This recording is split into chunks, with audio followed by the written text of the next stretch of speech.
வணக்கம். நான் உங்கள் ஜோதிடன் எஸ்வி வெற்றிமுகன் பேசுகிறேன். நம்ம இந்த காணொளி பதிவில் சுதந்திர போராட்ட வீரரான சந்திரசேகர் ஆசாத் அவருடைய ஜாதகத்தில் 4-8-12 வீடுகள் அவருக்கு எவ்வாறு அகால மரணத்தை தந்தன என்பதை கிரகமண்டல அடிப்படையில் ஆராய்வோம். பல உதாரண ஜாதகங்கள் வாயிலாக 4-8-12 வீடுகளின் கூட்டு விளைவு தீமையை விளைவிக்கும் என்பதை தொடர்ச்சியாக பார்த்துக்கிட்டு வரோம். சந்திரசேகர ஆசாத் இவர் பிறந்திருக்கிறது 23 ஜூலை 1906. பிறந்த நேரம் மதியானம் 2:40 PM. பாப்ராவில் பிறந்திருக்காரு, மத்திய பிரதேஷில். அயனாம்சா கேபி. புதன் மகாதசை இருப்பு 1 வருடம் 7 மாதங்கள் 9 நாட்கள். ஜாதகர் விருச்சிக லக்னத்தில் பிறந்திருக்காரு. முதல்ல நம்ம கவனிக்க வேண்டியது லக்னப்பாகையை. லக்னப்பாகை 05 டிகிரி 38 நிமிடங்கள் 53 வினாடிகள். விருச்சிக ராசியில் சுக்கிர மண்டலத்துலேயும் சனியுடைய சப்லையும் அமையுது. விருச்சிக ராசிக்கு 7-12 பாவங்களை ஆளக்கூடிய சுக்கிரன் மண்டல அதிபதியாக வருவது அவ்வளவு சிறப்பு இல்லை. இதன் காரணமாகவே இவருக்கு அற்பாயுள் ஏற்பட்டது. லக்னா சப்லாடாக வரக்கூடிய சனி 3-4 பாவங்களுக்கு அதிபதியாகி 4வது பாவமான கும்பராசியில் வக்ரகதியில் 21 டிகிரி 54 நிமிடங்கள் 48 வினாடிகள்.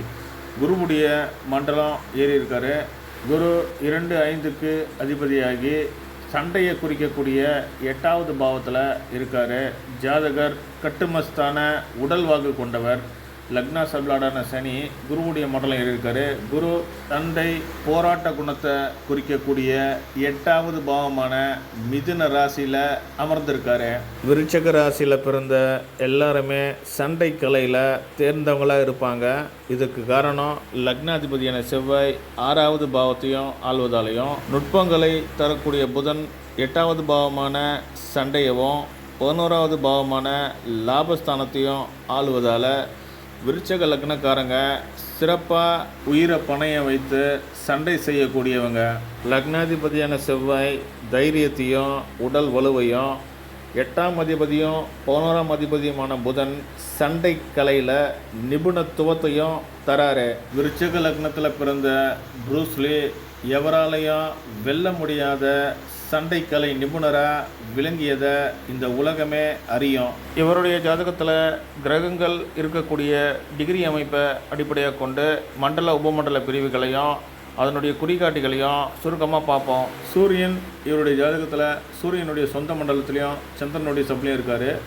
சூரியன் 10ஆம் இடதிபதி சொந்த மண்டலம் இருக்கார். இவருக்கு சுதந்திர போராட்ட பங்களிப்பின் வாயிலாக உலக புகழ் கிடைத்தது. மனோகாரகனான சந்திரன் பாக்கியாதிபதியாகி புதனுடைய மண்டலமும் ராகுடைய சபலியும் இருக்கார்.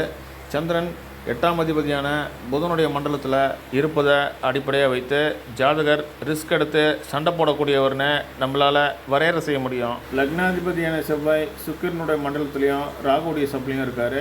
செவ்வாய் 7-12க்கு அதிபதியான சுக்கிர மண்டலத்தில் அமைந்திருப்பதன் காரணமாக இவருக்கு அற்பாயுள் ஏற்பட்டது. 8-11 பாவங்களை ஆளக்கூடிய புதன் கேதுவுடைய மண்டலத்திலையும் ராகுடைய சப்லையும் இருக்கார்.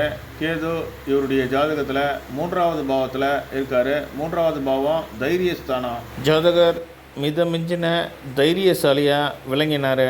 2-5 பாவங்களை ஆளக்கூடிய குரு சுக்கிரனுடைய மண்டலத்திலையும் புதனுடைய சப்லையும் இருக்கார். குருவும் சுக்கிர மண்டலம் இருக்கார். சுக்கிரன் 7-12க்கு அதிபதி 10வது பாவத்தில் இருக்கார். ஜாதகர் குருவுடைய அந்தர காலங்களில் தன்னைத்தானே துப்பாக்கிக்கு இரையாக்கி கொண்டார். சுக்கிரன் செவ்வாயுடைய மண்டலத்திலையும் சந்திரனுடைய சப்லையும் இருக்கார். சுக்கிர தசாவில் இவருக்கு மரணமானது ஏற்பட்டது. சுக்கிரன் ஏறி இருக்கக்கூடிய மண்டலத்தை கவனிங்க. சுக்கிரன் செவ்வாயுடைய மண்டலம் ஏறி இருக்காரு. செவ்வாய் 1-6க்கு அதிபதியாகி 8வது பாவத்தில் இருக்கார். செவ்வாய் உயிரை கொள்ளக்கூடிய ஆயுதங்களான துப்பாக்கி முதலிய ஆயுதங்களை குறிப்பார். ஜாதகர் பிரிட்டிஷ் போலீஸாருடன் ஏற்பட்ட சண்டையில் தன்னைத்தானே சுட்டு கொண்டு இறந்து போகிறாரு. சனி புத்தியில் இவருக்கு மரணம் ஏற்படுது. சனி குருவுடைய மண்டலம் ஏறி இருக்காரு. சூரியனுடைய சப்ல இருக்கார். குரு 2-5க்கு அதிபதியாகி 8வது பாவத்தில் இருக்கார். புத்திநாதனாகிய சனி 8வது பாவத்தோட தொடர்பு கொள்கிறாரு. சனி 4ஆம் இட அதிபதி.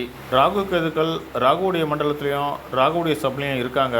கிரக குறிகாட்டிகள் அட்டவணையில் பாருங்கள். தசை நடத்தக்கூடிய சுக்கிரன் மண்டலம் வாயிலாக 1-6-8 பாவங்களை குறிகாட்டுறாரு. 8வது பாவம் சண்டை இடுறது, 6-8 சண்டை போடுறத குறிக்கும். சுக்கிரன் 7-12க்கு அதிபதி. இவருக்கு சுக்கிர தசாவில் மாரகம் ஏற்படுது. ஜாதகருக்கு சனி புத்தியில் மரணம் ஏற்படுது. சனி குறிக்காட்டக்கூடிய வீடுகளை பாருங்கள். 2, 4, 5, 8 பாவங்களை மண்டலம் வாயிலாக குறிக்காட்டுறாரு. சனி 4, 8 பாவங்களை தொடர்பு கொள்வதால் ஜாதகருக்கு இயற்கைக்கு மாறான மரணம் ஏற்படுது. ஜாதகருக்கு குருவுடைய அந்தரத்தில் மரணம் ஏற்படுது. குரு மண்டலம் வாயிலாக 7, 10, 12 பாவங்களை குறிக்காட்டுவதை கவனிங்க. 7, 12 பாவங்கள் ஜாதகருக்கு ஆயுள் முடிவதை குறிக்கும். ஜாதகருக்கு அற்பாயுள் ஏற்பட்டதுக்கான முக்கிய காரணமாக 8வது பாவ சப்லாட் குரு அமைகிறாரு. குரு 2, 5க்கு அதிபதி. 2வது பாவமும் ஓரளவு மாரகத்துக்கு ஏதுவான ஸ்தானம். குரு 2, 7, 8, 12 பாவங்களை தொடர்பு கொள்வதன் காரணமாகவே இவருக்கு இயற்கைக்கு மாறான மரணம் ஏற்படுது. சந்திரசேகர ஆசாத் அவருடைய 12வது பாவமான மோட்ச விரய ஸ்தானத்தின் சப்லாடாக செவ்வாய் வராரு. செவ்வாய் 1, 6 பாவங்களை ஆளக்கூடியவர் 8வது பாவத்தில் இருக்கார். செவ்வாயும் 6, 7, 8, 12 பாவத்தோட தொடர்பு கொள்வதை காண முடியும். இவர் 27 பிப்ரவரி 1931ஆம் ஆண்டு சுக்கிரதசை சனி புத்தி குருவுடைய அந்தரத்தில் இறந்து போகிறாரு. தசை நடத்தக்கூடிய சுக்கிரன் 6, 8 பாவங்களோட தொடர்பு கொள்வதை காண முடியும். சனி 2, 4, 8 பாவங்களோட தொடர்பு கொள்கிறாரு.